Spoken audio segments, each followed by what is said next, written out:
started.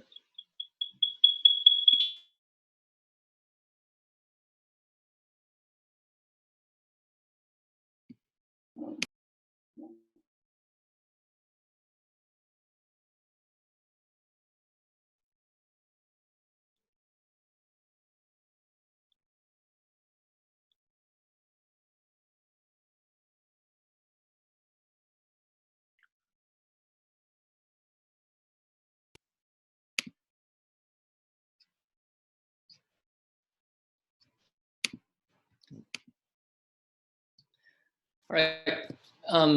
Good evening, everyone.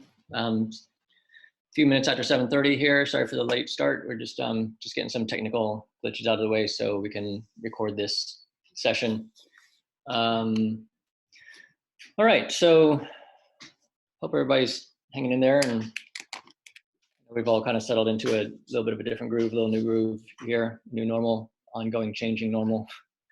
So tonight we're going to do a little bit, shift it up just a little bit. We are holding this session in response to people asking to do another session. So, we'll basically be open to continuing these sessions so long as people want to continue them. We don't have a particular agenda or need on our side. Just want to be helpful to the community. And so today we're going to, as we announced in the on the website, we're going to welcome Jessica McManus to start us off this evening. So Jessica is she is the owner of Full Circle Physical Therapy, formerly with her husband, co-owners of the ProX Physical Therapy group of practices, most locally in Amesbury. I'll let her introduce herself even further, but she is well known among a number of people in the community as clients, my wife included, and many of her friends. And so, Jessica, why don't we turn it over to you and let you kind of introduce yourself a little bit more and what you have to kind of share with us, and then we'll kind of turn over to Q&A. So along the way, if you guys think of any kind of questions, we are happy to solicit them. So if you have any questions you want to throw into the chat box, then we'll kind of start running through those upon finishing Jessica's segment, Jessica McManus's segment. And if you don't have any questions to throw in there right now, that's fine too. We can kind of solicit them at the end. So Jessica, I think this Jessica's going to turn the controls over to you. Okay. Go for it, Jess. Go for it. You ready? All right. So hi, everybody. Thank you so much for joining us. And thanks, Mark, for the very kind introduction. So I recently started a practice called Full Circle Physical Therapy and Wellness Coaching. And it's really been a great opportunity for me to integrate whole body wellness and some holistic concepts along with the evidence-based concepts that I'm so passionate about in my profession of physical therapy. So I've created a practice that allows me to see patients one-on-one, which has been a wonderful, refreshing change for me. And it's been a great journey so far. So I want to get right into offering you guys some good information. And so let me just work on sharing my screen first. And we'll see how this goes. Wish me luck. We're sharing the screen. Did you have a share button there, Jess? I do, yeah. I think it's just doing something a little funny with me for the first time. It's asking me my system preferences. Let's see. Allow these apps. Okay.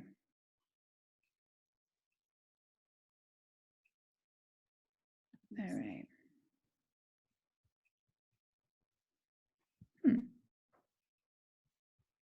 Of course, I used it all morning sharing and it worked fine. So forgive me. More technical difficulty. I can also try to make sure you're a co-host, which will help with that. Let's see. Okay, hold on a second here. So it has you saying you're sharing your video on mine, actually. Yep, you're good. All right, yeah. Beautiful. Let's do play from start. Here we go. Yay. All right. Thank you, guys. So what Mark and I were chatting about was trying to give everybody some good information to adapt our workouts for being home so much. So I tried to give a nice mix of some things you can do with working from home to stay feeling really good and feeling less aches and pains from sitting bent over a computer a lot of the day, and also some workout advice mixed in with that. So objectives are really to address workstation setup, which is probably not ideal for most of us. Some suggestions on scheduling your workday with movement, some specific exercises, and then those workout maximizations. And let's see, there we go. All right, so here's a nice image of a workstation setup, and there's a lot of information on that screen. So let me kind of go from head to toe of what is important for you to notice. First of all, it's a very old picture because I haven't seen a PC that large in about 20 years, but it's got good information. So top reading line, if you see that line for viewing distance, the top reading line of your screen ideally is at eye level. It doesn't give you a viewing distance in there, but somewhere between 18 and 24 inches is ideal for being able to see and not feeling like you got to lean forward and squint at the screen. The other couple pieces of information, if you see this gentleman's elbows his forearms are supported, and he's resting and relaxing his arms on the arm of the chair. So the idea is not having those shoulders all tensed up, but sort of relax your arms in by your side. Even if you don't have an arm of the chair, be pushed in close enough that you can rest your kind of forearms in front of you on the computer so your arm has some level of support. The other key thing here is notice how this person's back is supported by the chair. We are not built to sit erect without back support for 8 to 10 hours a day. So just by scooting your chair in enough so that you can actually have your butt and your back rested against that back side of the chair is so helpful in keeping everything in an optimal position to tolerate this long sitting. Another piece of information with that back support is a lot of our office chairs have that wiggly back. So if you can make sure it's tightened up enough so that when you lean, it stays up straight and doesn't kind of bounce back in, that's also quite helpful. I threw in a little piece of there I couldn't resist. I'm sure Mark would support this, of also having some vision support with adjusting the lighting on your screen to not have so much blue light in it. There's so many options out there in the market for screen protectors, for glasses you can wear, and even settings in your computer. And the reason I bring it up is because if it gets difficult to see, we start to lean into the screen and sort of squint and put ourselves in suboptimal positions for loading up our neck and shoulder girdle. Or we change the angle of something else that's going to kind of we'll have to pay for somewhere else in our body. I know that's a lot of changes in that picture, so feel free to screenshot that image and take it and see what you can change. But I think even just making a couple of these changes to meet your needs, for example, if you are getting some neck stiffness at the end of the day, making sure that top reading line is at eye level and your arms are relaxed by your side can make a nice impact on how you feel at your workstation. So scheduling your workday, a lot of this stuff is self-explanatory, but sometimes it helps to see it. Take breaks and move around a couple times an hour, even if it's just a minute to go to the bathroom, is so helpful. Consider moving your workstation into a standing place, even at the countertop in your kitchen if you can, for periods of time during the day, just to get yourself out of that seated posture. Obviously, if you can, take a conference call on the go and go for a couple laps around your neighborhood. That's huge. And when all else fails, drink as much water as possible, so you'll have to get up and move around. For those of you, just food for thought, these little kind of stationary bicycle pedals can be helpful if you really are in a situation where you don't think you can move.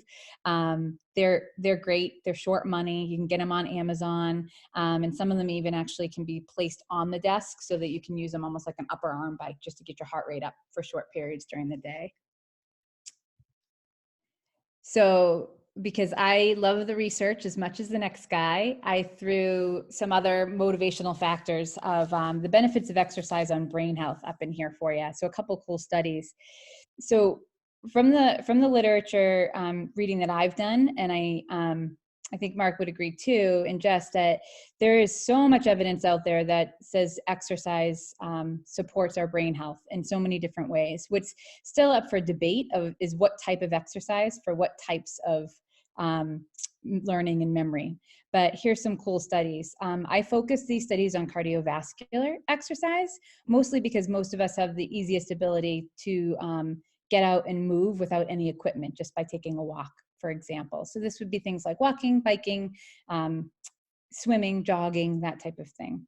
So this one study by Winter and his colleagues showed that 2 bouts of intense treadmill running, just 3 minutes each actually, before a vocabulary learning task accelerated the rate of learning by 20%. And actually that same study, I didn't put it in here, showed significant increases in long-term memory retention of those words. So that could be really helpful for any high school and college students that are just cramming right before the test, little trial of 3 minutes of exercise. And down here, this was a meta-analysis in 2013. They actually took 26, I believe, studies on cardiovascular exercise and memory. And it talked about, so in the slide, I say acute exercise. All that means is just 1 bout of exercise. So 1 bout of exercise for anywhere between 20 and 45 minutes, regardless of the intensity. So this could be a stroll of a walk or a fast jog or anything in between. But those moderate, short to moderate bouts had the largest effect on long-term memory, which is helpful for those of us who have maybe even elderly family members who were just wanting to help keep their memory strong. It's one piece you can share with them. And then, of course, for the students, another cramming for the exam. Walking was the most effective mode of 1 bout of exercise to improve short-term memory immediately afterwards for a period of time. So just fun facts to share. So these next few slides are really things to integrate into our workday for prevention of aches and pains if you're having them, or if you're having them, to try to kind of set them at bay. So I chose some key muscles that, in my experiences as a physical therapist, I have rarely met, for example, in this particular muscle, the hip flexor, a person that's come to see me that has back pain, hip pain, or knee pain who does not demonstrate some deficit in the specific muscle group. So the hip flexors are the muscles that lift your knee up towards your chest. And unfortunately, when we're sitting, they're in a nice shortened position. So I like to think of this muscle like an elastic band. And the fact of the matter is, that elastic band starts at the top of your lower back joints and attaches all the way across the hip. So the shorter the band is, the more compressive load and forces your lower back has to sustain because of that short, stiff band or muscle. So that's where getting up and stretching this can be very beneficial, particularly if you have any aches or pains in the lower back. But for those of you who are into any type of walking, running, and or sitting, it's an exercise that could help you most likely. So where should I feel it? First off, when you're doing a muscle stretch, especially as I'm describing this over a video conference, it's important to know some key things to keep in mind for your own body. You should only feel it where the muscle is, and it should be a broad surface area of the muscle. So you shouldn't feel any joint irritability. You shouldn't feel it somewhere else in the body other than the muscle. So for example, you shouldn't feel a pull in your low back when you're stretching your hip flexor if it's done properly. For this specific muscle, think about where you'd put your hand in your front pocket and upwards towards the lower abdomen. That's where you'd feel that stretch when you're just stretching it. And I've included on the right side of the screen here one of the hip flexor stretches that I like to give to patients, but quite honestly, there is a plethora of different versions of a hip flexor stretch that you can check out online and play around with using these parameters to see what's best for you. The next bit I want to cover will apply to all the stretches that we talk about tonight, but how long should I hold a stretch for? So the literature has changed through the years, and we've now come to the understanding that it's a little bit different for everyone, but just about everyone falls somewhere between 90 seconds and 150 seconds of combined hold time in a stretch session to truly change the length of that tissue. So that doesn't mean you have to hold a stretch for 2.5 minutes, but if you're going to work on your hip flexor, you would do yourself a great service to shoot for somewhere between 90 and 150 and break it up into manageable segments. So for me, that might be, 5 sets of 30 seconds on each muscle group. And the idea here too is to understand that if you're going to invest time in stretching, it's best to go for where you can make a change. So as a clinician, I would rather see somebody work on just hip flexors for 2 minutes on each side than spend those 4 minutes doing a few seconds at 5 or 6 muscle groups, because they're going to see the most noticeable change if they put the time in on that one muscle. How often? So that really depends on how often you're sitting or how often you're exercising. But I think during the workday, if you're relatively sedentary during the day and you're sitting a lot, you could get up 3-4 times a day and do that 90 to 150 second session on your hip flexors. And when you think of it just as balance, the body does best when we have variety in our movement. So if we're constantly having our hip flexor in a shortened position, as much as we can intermittently kind of dose that opposite lengthened position to balance that out, will do ourselves a big favor. If it's around exercise, I would recommend saving these sustained holding stretches to the end of your workout. So when your tissues are already warm, if you've been out for a walk, you've been out for a jog, right after that, going into some nice prolonged stretching can really make the most worthwhile benefit in lengthening that muscle. So hip flexor stretch. On to talking about a different area, the thoracic spine. So whether you're working from home or not, as adults humans, 90% of what we do is in front of us, right? I'm sitting in front of my laptop right now. Just before that, I was sitting at the dinner table eating. You might be sitting in front of your family, helping them with homework. We're always kind of in this forward momentum posture. And the thoracic spine is this area highlighted here. It's kind of the base of your neck to the bottom of your rib cage. Those segments get very used to being in that forward posture.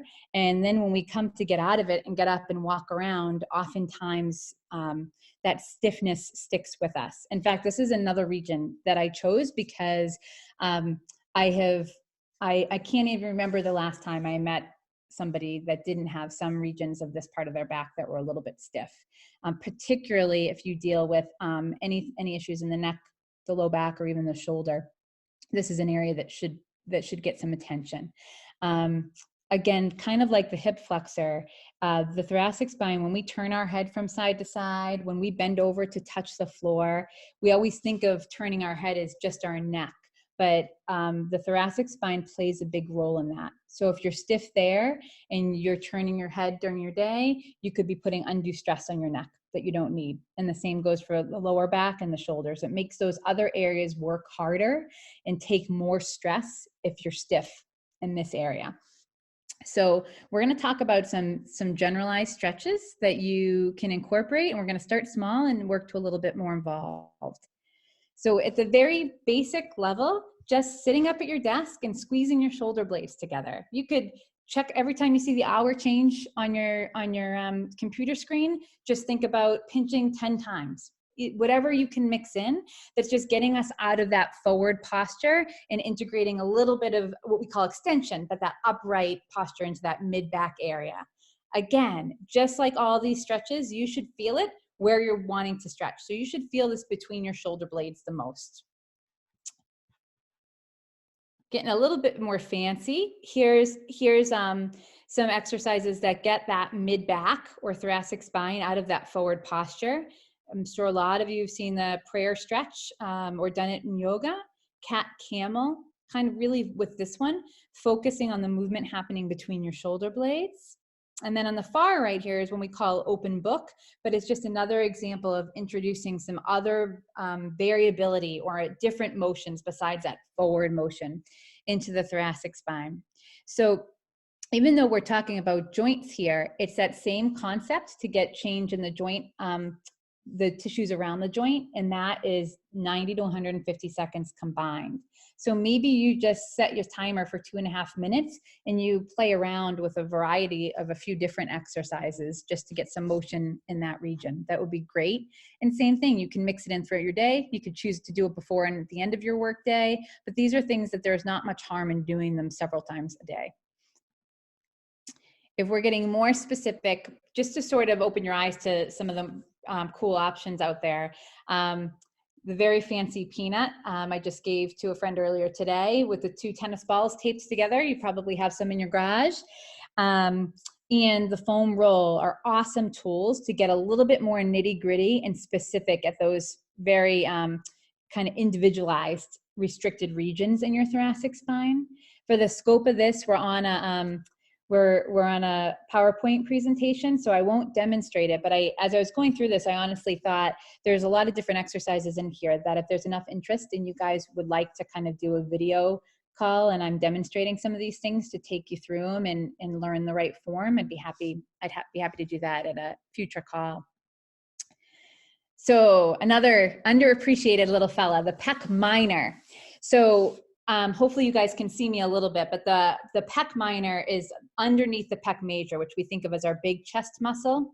And the importance of this muscle is if you're looking at me from the side, which I just put myself side facing, if I have a good pec minor length, my shoulders are up high, I'm looking at my computer screen, top reading line is at my eye level. Over time, because we do so much in forward positions, pec minor, if it shortens, can tend to pull our shoulder joint forward. And look what that just did to my upper back, my thoracic spine, and look what it did to the position of my neck so that I can continue to see straight ahead. So now just that one small muscle being short can create dysfunction in our mid-back, in our neck, and again, in turn, even in our shoulder. So Jess, if you want to, if you maybe want to tilt your camera down just a little bit and demonstrate again, just so you know. All right, better? Yeah, that's good. All right, thanks, Mark. So up straight, picture, you know, perfection, not really, but demonstrating good pec minor positioning. If we're forward a lot, pec minor becomes short, and watch, it pulls my shoulders forward, which gives us a little bit of rounding in the upper back, playing into that thoracic stiffness we just talked about. And in order for me to still see my computer screen, look at the undue stress it puts on my neck as well. So again, pec minor is a small muscle, but it can be a fierce troublemaker when it comes to causing secondary discomfort in the neck, upper back, and shoulder. So hold times we've talked about, you guys get the idea, but you could sing it along with me now. But here's some examples of a pec minor stretch. So where you should feel it is right in the front of our front in the chest, a little bit below your shoulder joint. Where, can you see me, Mark, demonstrate like where my hand is now? It's slightly below the window camera. Yeah, perfect. Better. So right through here, I'll keep it there for now. So right in this general region, you shouldn't feel any discomfort in the shoulder, and you shouldn't feel too much in the upper back either. So it's a really specific stretch. If you have access to a foam roller that's longer, this is a really comfortable one also to just get you out of that sitting position and just open up the chest a little bit. But again, there's lots of different options that you can look up, and just make sure you keep those guidelines in mind to get the most benefit from them. So I want to move in a little bit to maximizing your workouts, because we're all working out from home when we are right now. For injury prevention and to get the most benefit for the health of your musculoskeletal system, doing some sort of warm-up for about 10 minutes. You've got options here. If you use a foam roller, which again, this is something I'd be happy to show in detail in the future, foam rolling the major muscle groups prior can have a great benefit, just the same as dynamic warm-up before. So dynamic warm-up simply means moving your body and your muscles in a way that's similar to what you'll look like when you're working out, but not as intense. Simplest thought is, if you're going to go for a jog, you walk for 10 minutes, gradually increasing your speed. If you are going to do a strength training workout, you move your joints and your muscles through those similar motions without any weight, just to sort of loosen up prior. So a lot of that dynamic warm-up is intuitive to us. I think what's less intuitive is actually taking those 10 minutes and really kind of consciously going through the different parts of your body and not just doing the favorites and moving on quickly. Also, after any workout, taking the time then to do those good prolonged stretches we just talked about, the ones we discussed or any others that you know are great for your body, and or foam rolling after. So when your tissues are already warmed up and have had a lot of blood flowing to them, you're going to get the maximal change in mobility and length in those tissues for your health. I think it's also important to know, and I think you all do, but using body weight, you don't need weights if you don't have them, and being creative and working with not just numbers of repetitions, but timing yourself. Maybe an exercise, you choose 10 exercises and do each one for a minute. So I gave you guys 2 slides of examples of some workouts that I've done at home that I'll throw together on the fly. Again, if there's interest and you wanted me to demonstrate form and examples of what this looks like on a video call, I'd absolutely be happy to do that for you. But this is an example of something I do where I time myself for anywhere from 30 to 60 seconds of each exercise. And I would go through that whole row and repeat it 3 times. And that actually takes about 15 to 20 minutes, depending on how long you do it for. So squats, lunges, front planks, side planks, push-ups, and rows. I tried to pick things that really need no equipment and that most people would at least recognize that type of exercise, but feel free to screenshot that and you can look those up as well. And here's another example of a home workout that I would use to get my heart beating a little bit faster. So this one, instead of timing it, I will do 20 to even 50 repetitions of each one. I always advise you, know your own fitness level and start small. You can always consult your doctor to find out where you should start, or your physical therapist, but these are some examples of what I've used at home. So this would be jacks, side lunges, tap downs, which is a jumping exercise, a different type of push-up here, tricep push-ups, high knees running in place, a bridge exercise, which is for your glute muscles in your buttock, and then a side step and squat repetition. So this one's sort of intermingling, get your heart rate up and then work on the strength of your bigger muscles back and forth. But I know that was quick to roll through exercises, but again, like I said, I'd be happy to answer questions tonight or field some more of these more specific questions in the future. And I threw my website up, so if you guys have any specific questions that you're interested in running by me, I love helping, and I'm open to that. So there's my website and my email, and thank you guys so much for taking the time to listen. Thank you so much, Jess. Yeah, that was very comprehensive and really illustrative. I thought the illustrations were great. I was curious to see how you would handle that. I didn't know if you were going to do a live demo tonight or not, so. Yeah, I thought about it. Okay. Yeah. I didn't know if you're going to have one of your kids help you with that or what. So that could be next time, Mark. Next time. Right. Thank you, guys. No, that's fantastic. Yeah, I know. I know Jessica's benefited an awful lot from your help. So thanks so much.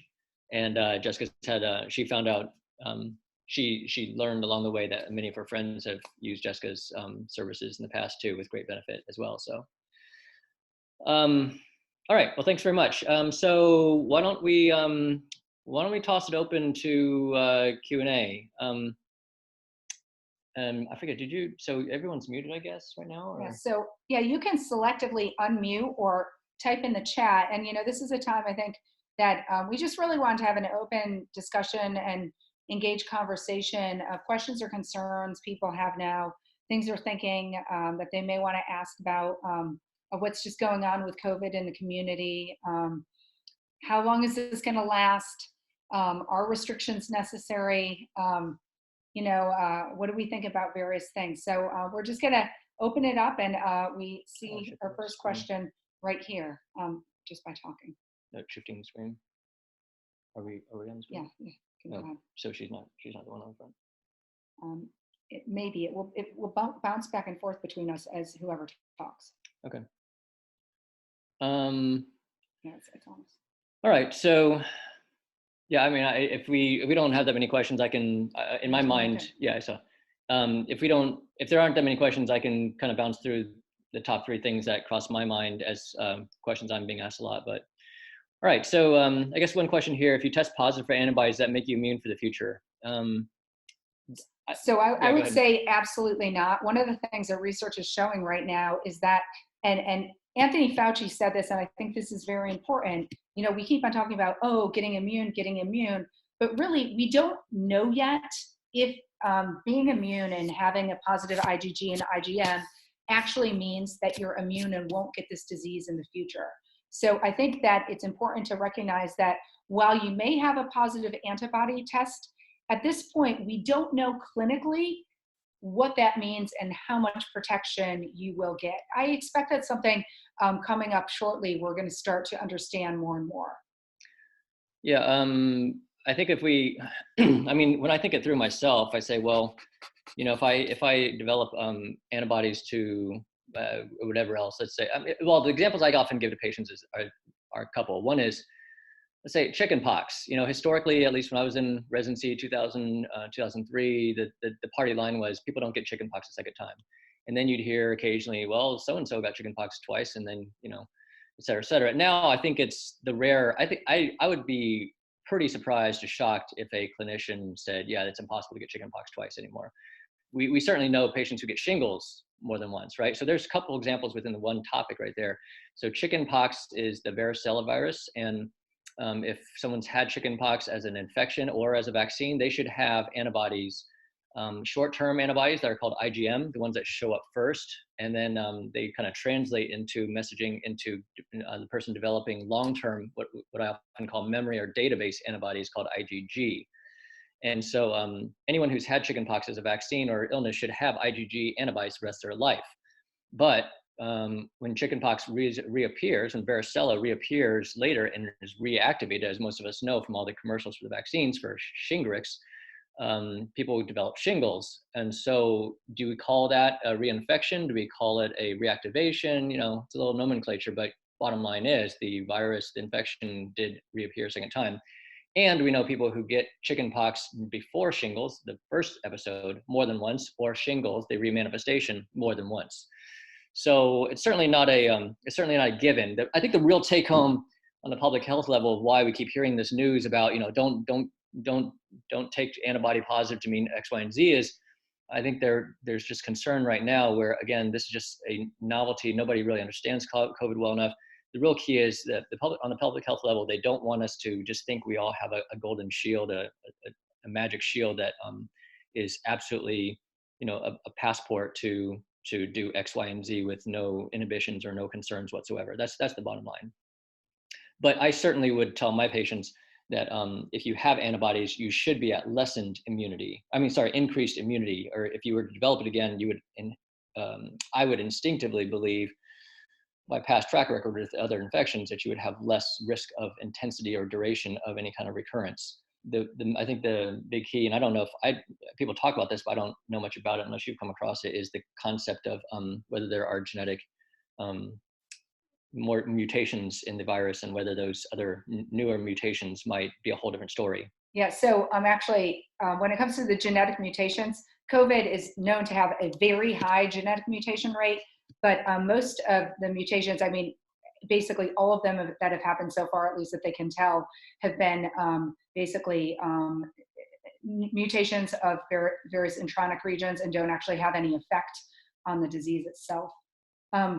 Getting to some of these questions. Well, I would say, just to touch on this, is because the antibodies, so the other question about the antibodies is different tests are testing for different proteins as far as the antibodies go. And there's 4 proteins that are known.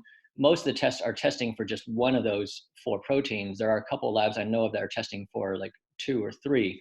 But I guess one question we don't know yet, I certainly have never heard or read anything about yet, is if somebody develops an antibody and we see that antibody positive, like in the finger sticks that we're doing on folks, and they're positive to that particular protein, does that necessarily translate to another genetic mutated other type of coronavirus? Do they have the same protein? I don't think we know that info yet. Yeah, I don't think so. Okay.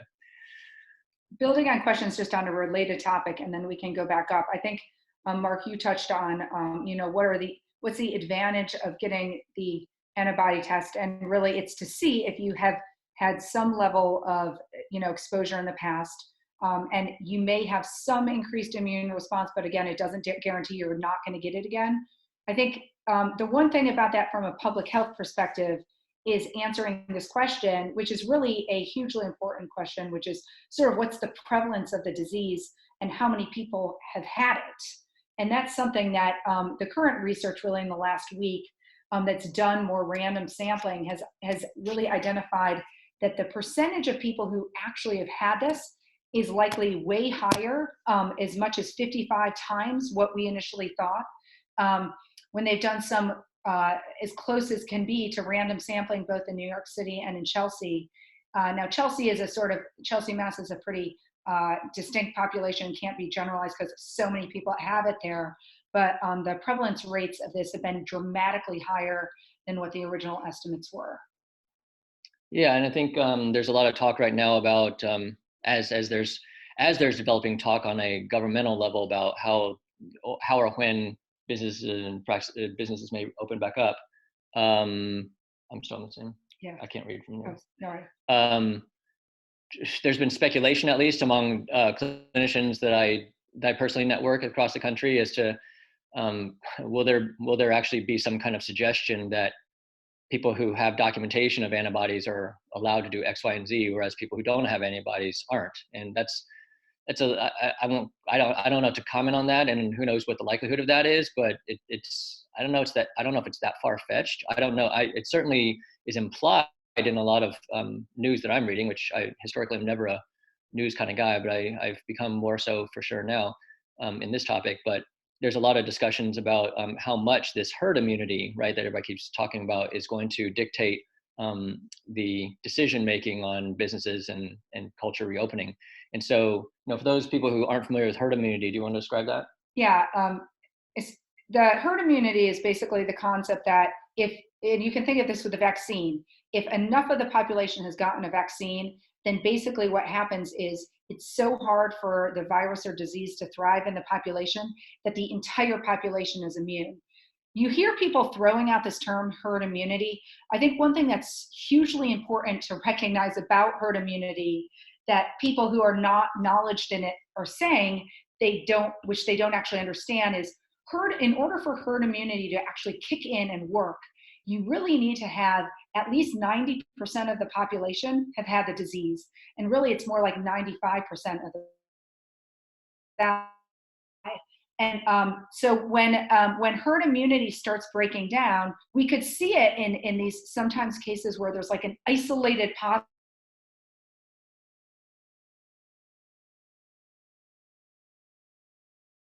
not give their kids the measles, mumps, and rubella vaccination. But really, herd immunity is not kicking in when 60% of the population has been exposed. So it's really not going to be a major factor in this unless we start getting vaccinated. Yeah, or on the flip side, if people have had enough people, I mean, it's really hard to believe it's going to be 95%, obviously, but if enough people have had the antibodies as demonstrated. So I think that's a lot of the question. And so the percentages, I think my awareness was something above 60. Certainly, I think the people I've read news about, as authorities were talking about, you got minimally 60%. And whereas in Chelsea, like, it was 33. Now, granted, that's in a densely infected area like Chelsea, but granted, that's that's a very small sampling. But certainly the notion that crosses into politics is that there's a lot more immunity than thought. But on the downside, the opposite argument is, hey, even if it's a lot more than we thought, the percentages that we're really realistically talking about are still way underperforming for actually making decisions of that drastic measure, such that resurgence of infection is likely to recur. And actually, let me qualify my statement, because what I probably wasn't clear about one thing. Herd immunity starts kicking in earlier than that, but there's not really 100% protection until it's those rates of like 90%. Okay.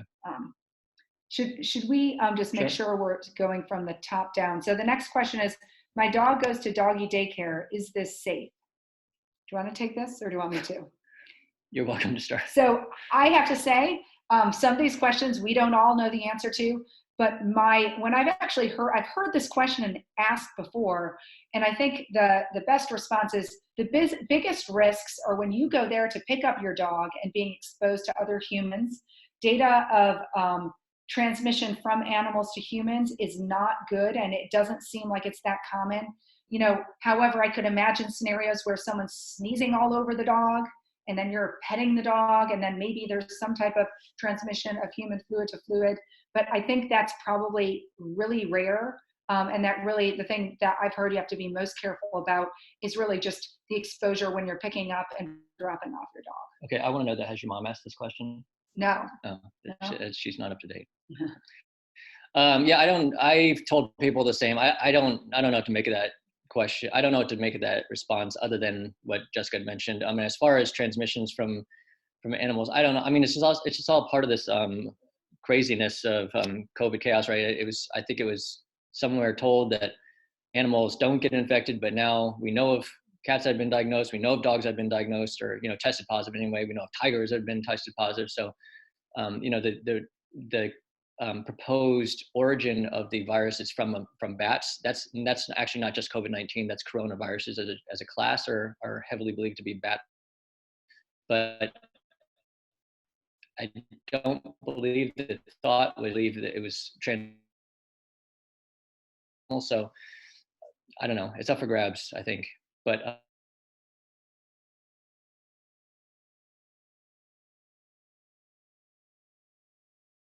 you have a very beautiful, cute dog. You who asked the question, so I can see where that's coming from. All right, so should we just take the next one? Sure. And I know the answer to this one. So I'm curious about your take on various droplet studies that encourage or discourage outdoor exercise. What's your take on being active outdoors? So this is a great question, and being someone who's outdoors a lot, was important to me. And one of the things you may be referring to is just last week there was a study by some researchers from Denmark suggesting that you could transmit the virus if you were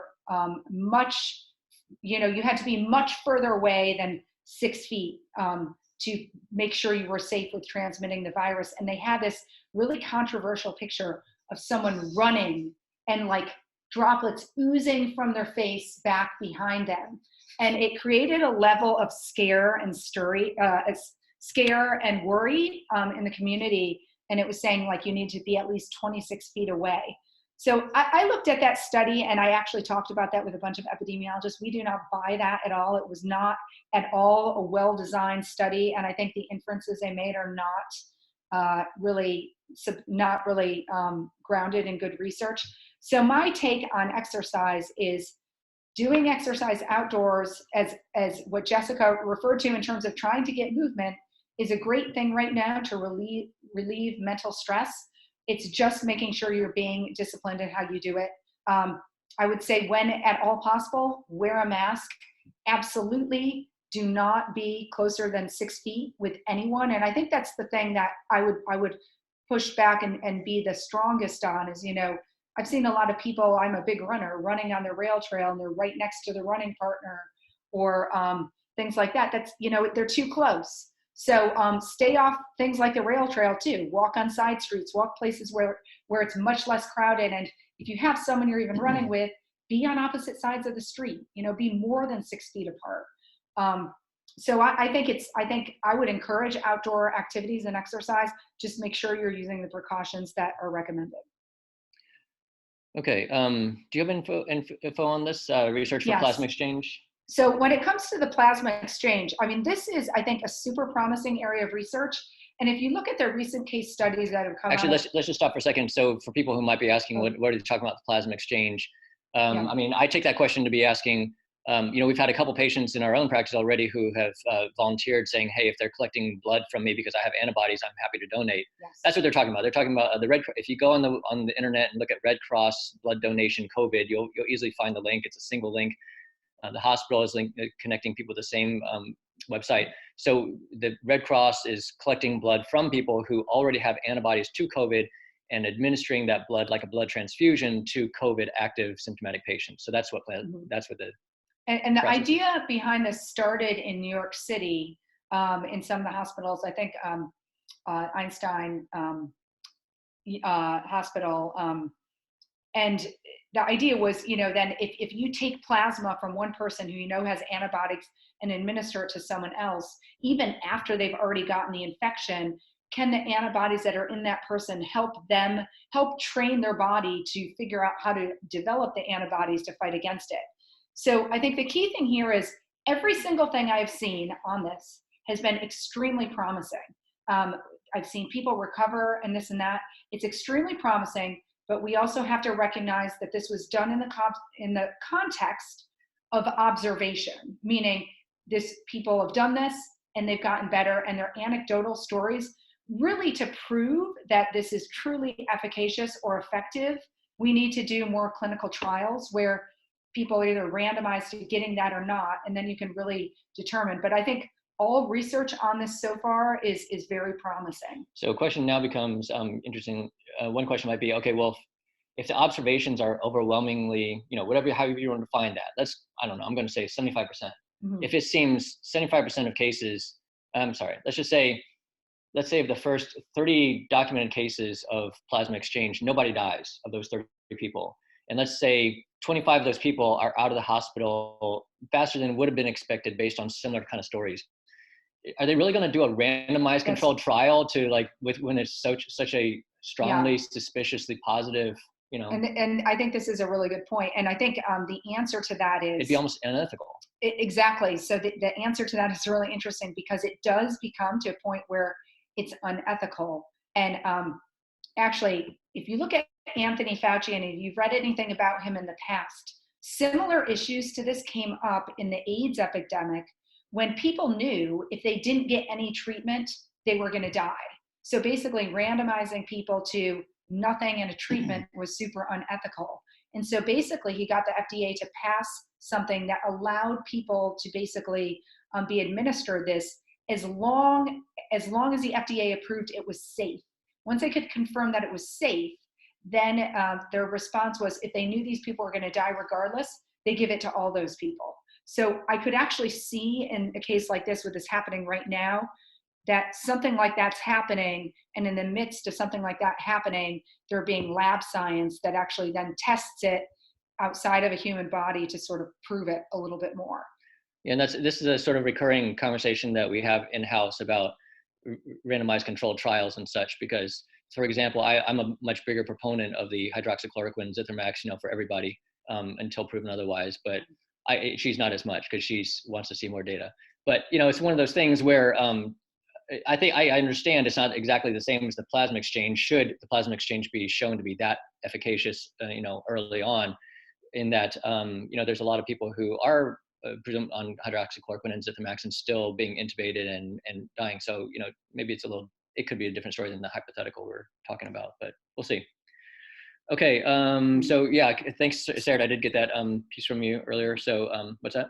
I think I looked through these. These seem like a lot of these are okay, so we did that one. Asked. What are the benefits? Again, yeah, the benefits is at least partial immunity, partial herd immunity, perhaps. We sort of went on that one. Why are they asking for blood? Plasma. Okay, yeah. So we're on that one. Okay, so the uncertainty of appropriate data for whether COVID tests are accurate, percentage of false positives, false negatives, and the lack of data for whether those of us have gained immunity from COVID-19, and the fact that not enough of our Massachusetts residents have been tested for antibodies or COVID. What do you recommend for those of us experiencing PTSD? Yeah. I can speak to the beginning if you want to speak to the end. Okay. So I think so this is hugely important and an ongoing frustration that really, in order to be educated about this, we need to have a tremendous amount more testing. So yes, that's a problem. The thing with the test, it's not so much the false negatives as it is, the false positives as it is the false negatives. Really, when it comes to accurate testing with this, we want to maximize something called sensitivity, which means we really want the number of false negatives to be very, very low. And the higher that is, it dramatically affects sort of how we act from a public health point of view. So I'm just hoping that as we continue on, we will develop methods that will reduce the false negative rate, and that we will gain more and more information on how much immunity you develop when you get it. So yeah, what's your sense right now about what on the antibody tests? Why is there that much concern, uh, evidence or reason for concern for false negative or false positive on that test? So I think the false negative again would mean, you're going to expect more false negatives on the antibody test because More than the swab? yes, the swab, because the thing with the false negative test for that antibodies is it may take a while for your body to develop them, right? So it's just like a pregnancy test. If you test too early, it's going to be false negative. I think the problem with that and that more with the antibody test is you're actively in disease in the point of the disease where it's spreadable. And that's the major point where you want to hide yourself. And so if it's saying, no, you don't have the disease, and you're like, well, geez, I feel sick, but it's saying I don't, and then you're going out and exposing people, Yeah. that can be well, I think that's a good point to bring up with everybody. I mean, because I don't think anyone's touting the antibody test for when someone's symptomatic in the moment. No, I don't know anybody suggesting that. Certainly, like in our own practice, when someone's contacting us and they have acute symptoms, we're either referring them to go get the swab test, or at least we're triaging the symptoms before we talk about antibody testing. I mean, most times when you hear about the antibody testing, it's in the context of where people are trying to assess what the community antibody, herd immunity level is, how many people have really been exposed and don't know it or have had developed antibodies. So, I mean, absolutely, if somebody's symptomatic and they've been less than a half week, then that you don't want to trust the antibody test. But for someone who's 5+ days out, certainly a week, then some of those people may still be symptomatic. There certainly is. I don't know. I personally don't have. When we're talking to patients about interpreting those finger stick tests we're doing, I don't have a lot of reason for false negatives. I do qualify that the main reason people would not have would have negative results that are inaccurate, a false negative, is if the person actually already was low in the IgG or IgM levels in their blood to begin with. So they're on paper immunocompromised. And in our practice, we happen to know a bunch of those patients because we actually test those patients.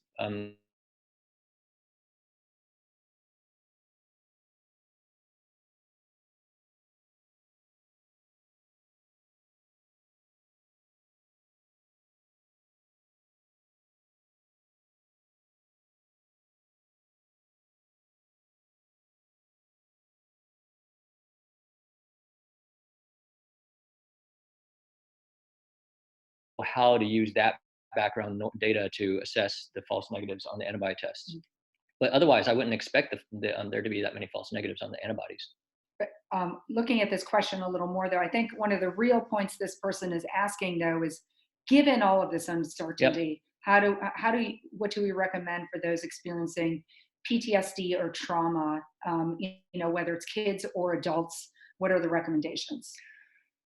And I'm not terribly sure what the question's at, and specifically with PTSD. I'm not sure if that question is in regards to PTSD for COVID, or PTSD in regards to just dealing with the uncertainty of how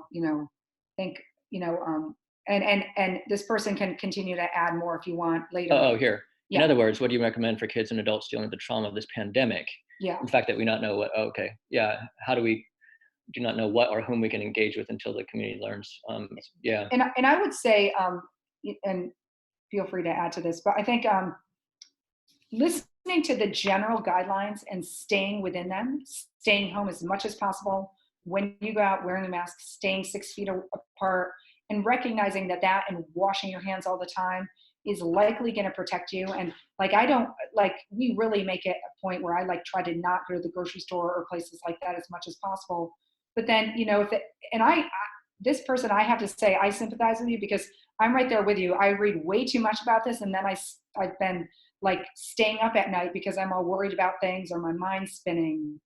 Yeah, I think there's a lot of people really benefiting from being connected with therapists right now. Yeah. And certainly if there's anybody here or on recording or whatever who is open, especially if it's in a way that they've never been open to before, talking to a counselor or therapist who, who are people I highly advocate for anybody and everybody.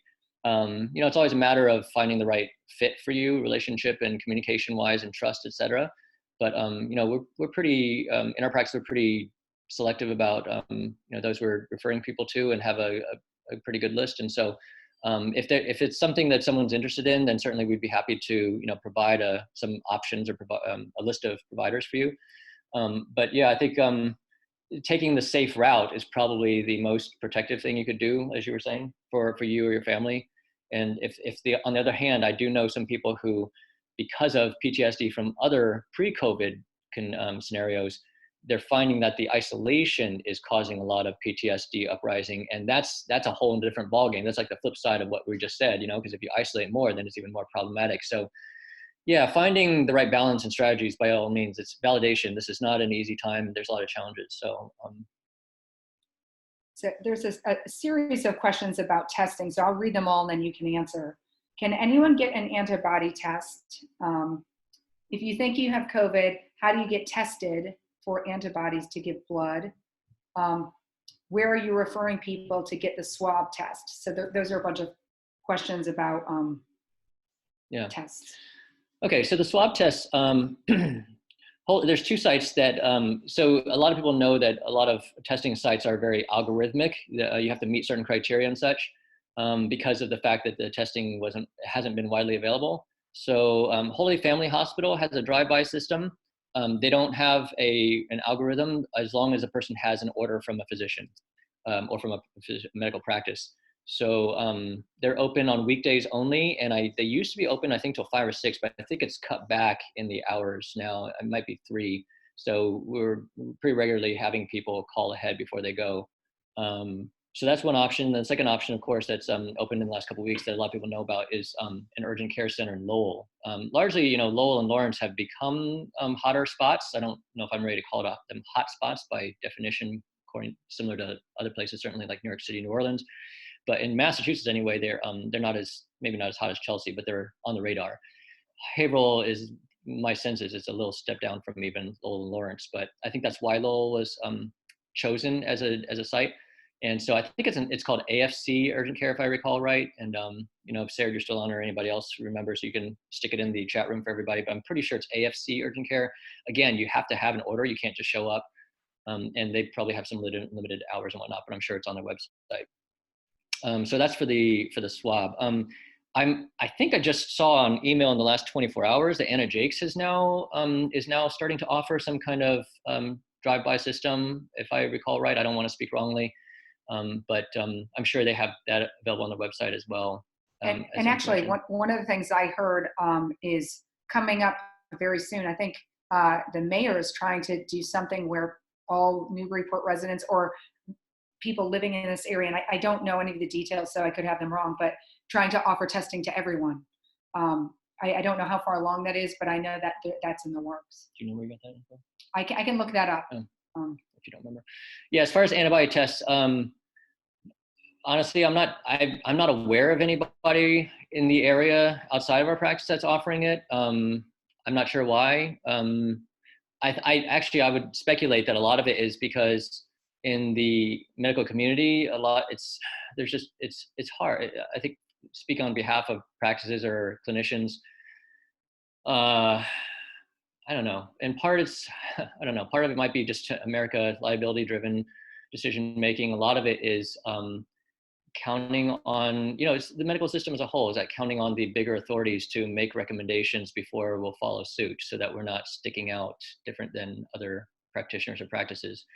But so, our practice was directed to this particular lab kit that we were able to get. They are one of the 30 or so, it seems like, companies that have their testing registered with the FDA. So it's approved under the Emergency Utilization Act, or I think it's EUA. I forget what the A stands for.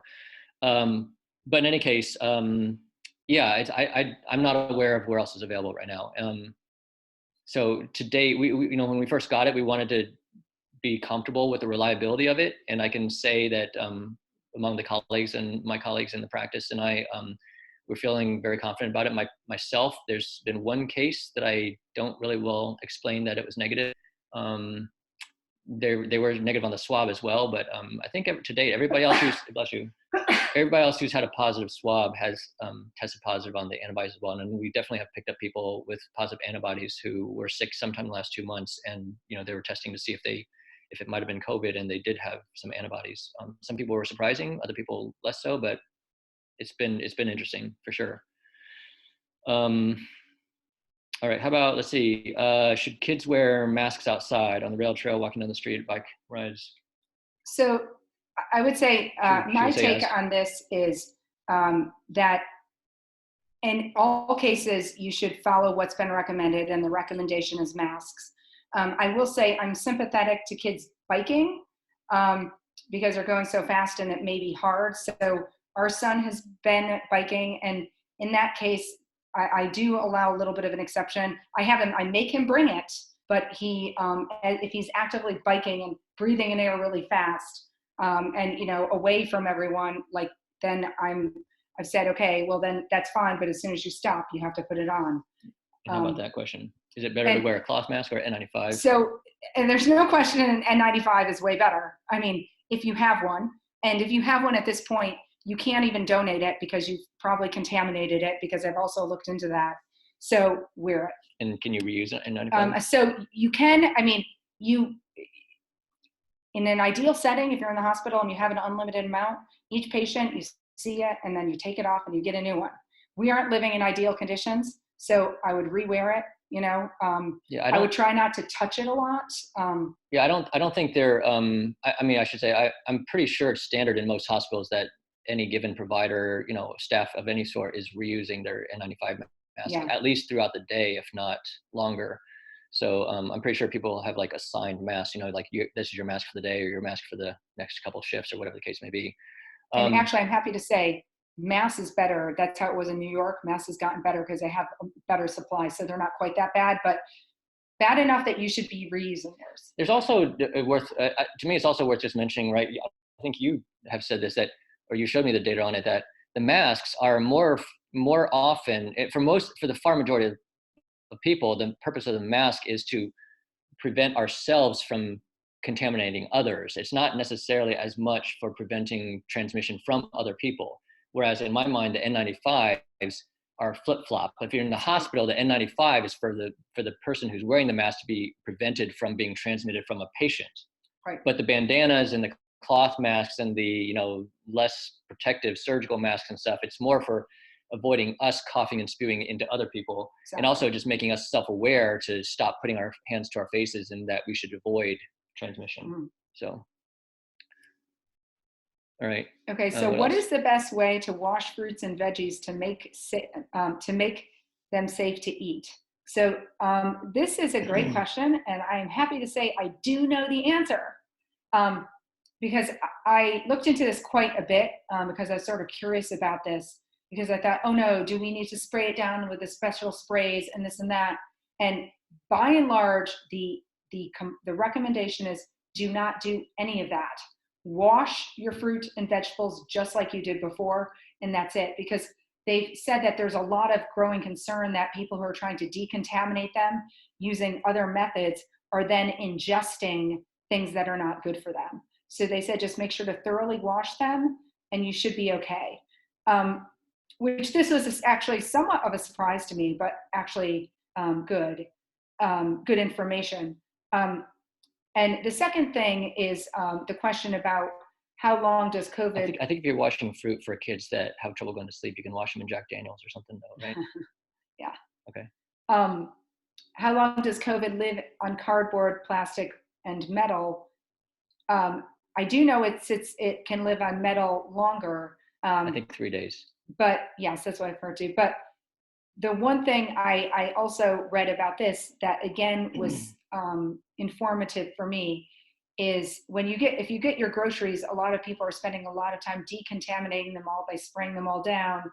That they recommend if it's a surface that actually can't take a spray, like a cardboard surface, that is more dangerous to do than to do nothing at all. So just as a precaution there, they would not recommend spraying that. How about spraying your mask with alcohol? That is a good one. So what I've actually heard with the masks is, I mean, the good thing is if it's cloth, you can wash it, right? I've heard of people decontaminating them with any type of thing that they can use that's decontaminating. So I would say that that would be reasonable. Okay, so Sarah, thank you. She was just correcting me. It's not AFC and Lowell, it's in Methuen for the drive-through testing. So she put that, I think everybody can see that in the chat room. A couple of questions that were sent to me from Sarah from texts. So I'd like to know more about the antibody tests. Okay, so we talked about that. Up until, okay, so we talked about that. And then a little bit, some more of that question was a little more individual. So, and I see who it was from, so I'll respond back to you as we need to here, JD. The other question was,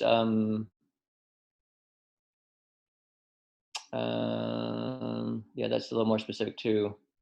What's about offering? Okay, so a lot of that, yeah, JD, well, I can get back to you on that more, just individually. Yeah, actually, I think we've gone through all the questions then. Okay. Just any last call? Last call for the Jack Daniels to wash your fruit for your kids so they'll go to bed. I can't believe nobody asked about when's this is going to end, or like when's the state of so-and-so going to open up. Like nobody asked that because we actually had the answer. We have the inside info and nobody asked that, but I mean, we're not going to talk about that since nobody's asked. Nobody cares, so we won't talk about that. All right, fine, be that way. Too late. Too late. Not going to talk about when we're going to move forward. Should have asked that before when you had the chance. All right. So it's 8:40. Well, I think we'll make this a wrap. Yeah. All right. Thanks, everybody. Thanks. Be well. Be safe. If you have questions later, Thanks, Jessica. you know how to reach us. Thank you very much, Jessica. That's excellent. Well done. Thank you, guys. Appreciate it.